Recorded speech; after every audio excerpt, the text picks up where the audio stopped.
Thank you. Hi, Erica. Congratulations on being part of this year's BAFTA Breakthrough cohort. I know you've probably been asked this question a ton, but where were you when you found out and how did you react? I was just sitting here right where I'm sitting right now, and I was doing some work and um I saw my email like flip and I saw the heading and it just said BAFTA. And so I knew before opening it, I was like, okay, this is the answer. Like this is either going to be the yes or the no. And so you're sitting there and I'm like, I didn't get it. I didn't get it. I know I didn't get it. It's okay. I didn't get it. It's fine. Just like, and I was like already mourning, not getting it. And then I opened it and I was like, I got it. I got it. I got it. I got it. I got it. And I immediately called my reps and I was just really, really excited. This means a lot. And it's been a really, it's been a whirlwind of a year for me. And it's really thrilling to have this kind of be like to cap it all off here at the end of the year, to have this recognition and to be a part of this beautiful cohort of extremely talented individuals. It's an honor, truly. Did you do anything to celebrate? I actually had planned to go out to dinner with my nieces that night, and so we all went out. And I feel like my sister and my nieces live here in my community with me, and one of my favorite things is just to like share with my young nieces what I do and like how I follow my dreams and like how I don't know, I feel the best kind of celebration for me is when I get to be with my nieces and like explain to them what's going on and like what it is. And so we went out to dinner that night and celebrated. Oh, nice. As a filmmaker who has been releasing projects for years, what does it mean to have broken through this year? I have wanted to do this job and to be a filmmaker since I knew it was a job. And I have, I moved out to LA when I was a lot younger, thinking, oh, I'm gonna go to LA and I'm gonna become a filmmaker. And well, like it's not that easy. Like you get out there really quickly and realize that this is not an industry that you just break through. It's a long, it was a long time in the making for me. And I I worked in Hollywood for a time and then I transitioned into a completely different career and I built out a career in a totally different sector and I was just making docs and just whatever I could get my hands on the weekends and like low budget things just to kind of like um have my creative juices flowing, and I kind of felt like that would probably just be that for me, and that I kind of had like meditated myself into the fact that just making things for the sake of making them is worthwhile. And I still truly believe that. And then I made a short film with Lily Gladstone that premiered at Sundance in 2020. And that kind of just like started me on my path now where like I can confidently sit here and say now that I am a filmmaker. Like it is my job. I get paid a living to write and direct in the feature and TV space. And breaking through sounds so immediate, like something that you just like do and like all of a sudden you're broke through. But for me, it was more of a multi like couple of decades sitting there excavating until I kind of like finally like arrived at a place after years and years of carving myself through a very thick stone. What a wonderful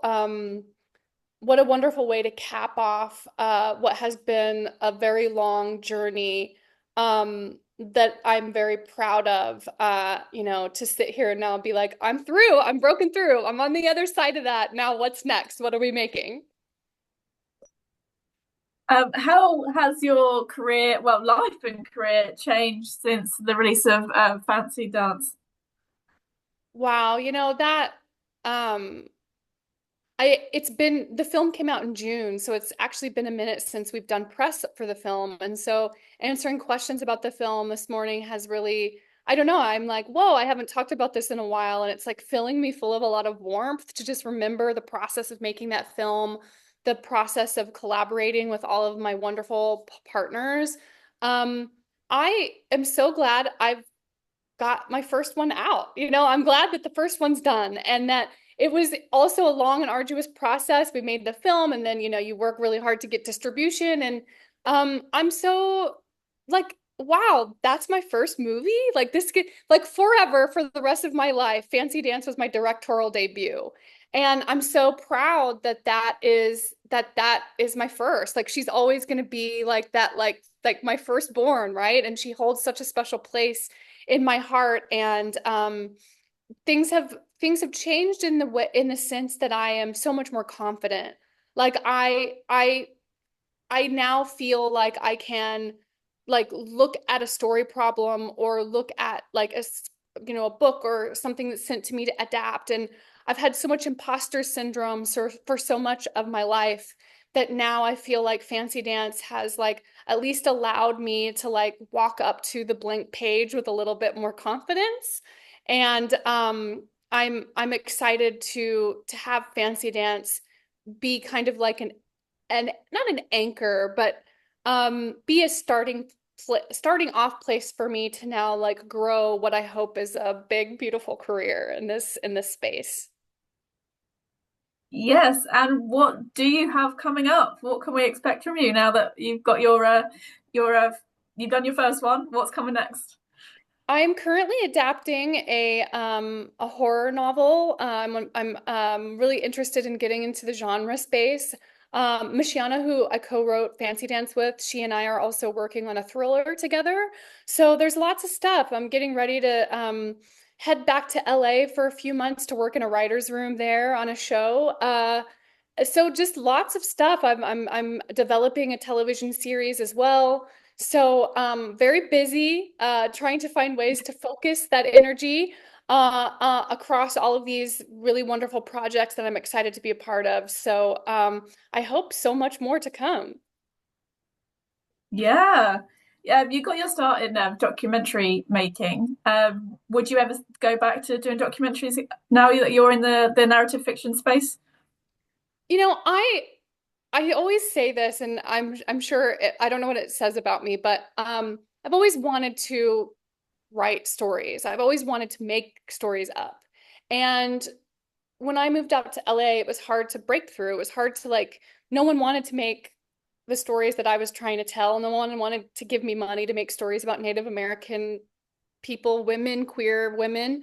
And documentary filmmaking was a way that I could kind of just self-fund a project. Like if I had a camera and I had a subject, I could record it. But like I feel like no one should hire me as their doc filmmaker because I just want to make stuff up.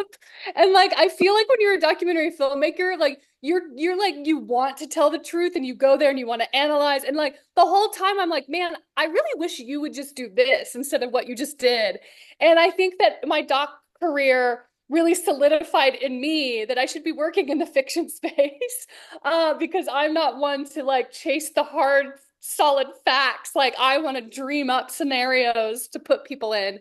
But I'm very grateful to the doc projects that I was able to make because I feel like they really trained me to search for humanity and characters. And I'm grateful for everything that I've had the opportunity to make and work on. But I think I should stick to fiction for now. That's fair enough. That is the end of my time with you, Erica.